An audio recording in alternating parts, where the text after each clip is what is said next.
So, on a more serious note, the book banning issue is really a big problem. And PEN America has documented nearly 16,000 book bans in US public schools since 2021. Now, for historical reference, this is the highest number since the McCarthy era. And for us lovers of history, we all knew what happened in the McCarthy era. So, the fact that we are now at a level of that time is really serious. Now, we have noticed, and PEN America specifically, who I am sourcing for this, and I will include a link in the video's description, is that these bans primarily target titles written by authors of color that also have topics of race, LGBTQ plus topics, and sexual violence. Now, for the 2023 to the 2024 school year, so that was a past school year, there were over 10,000 bans affecting more than 4,000 unique titles. Now, my home state of Florida, unfortunately, accounts for 45% of these book bans, with the state of Iowa coming in at 36%. And as someone who's living in Florida, consider myself a Floridian, it really is disheartening. Now, I want to share some of the books that have been receiving the most bans. So, some of the books include 19 Minutes by Jodi Picoult, which has faced 98 bans. Looking for Alaska by John Green, 97 bans. The Perks of Being a Wallflower by Stephen Chbosky, 85 bans. Sold by Patricia McCormick, 85 bans. 13 Reasons Why by Jay Asher, 76 bans. Crank, the Crank series by Ellen Hopkins, 76 bans.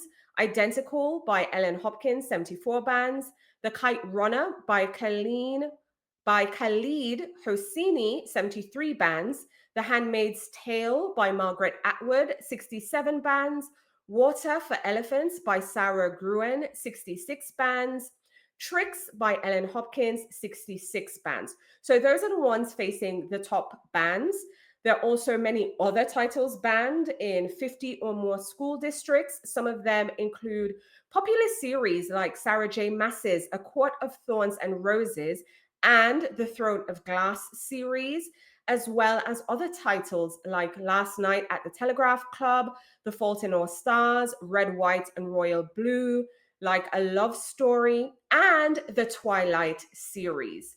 So it is very clear that the censorship is getting bleak and dark as the days go by. I would love to hear your thoughts on all these books that are being banned. I mean, I'm going to end by sharing my opinion, which is I believe in freedom of expression in all its forms. So I don't believe in any book being banned. Even books written by people I don't agree with. I don't necessarily have to agree with their message or anything like that. I just don't think any book at all should be banned. I think we should have the freedom to choose to read whatever it is we want to read.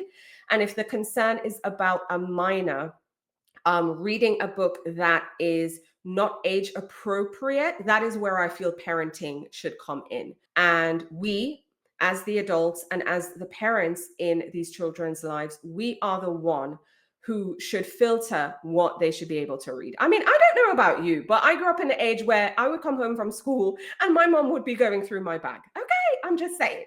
So if your child is coming home with a book you don't approve, get rid of it. But I don't think books should be banned. But I'd love for us to continue the conversation about these book bannings. It really is disheartening. Again, my home state of Florida is accounting for the majority of these bans, 45%, with Iowa coming in a close 36.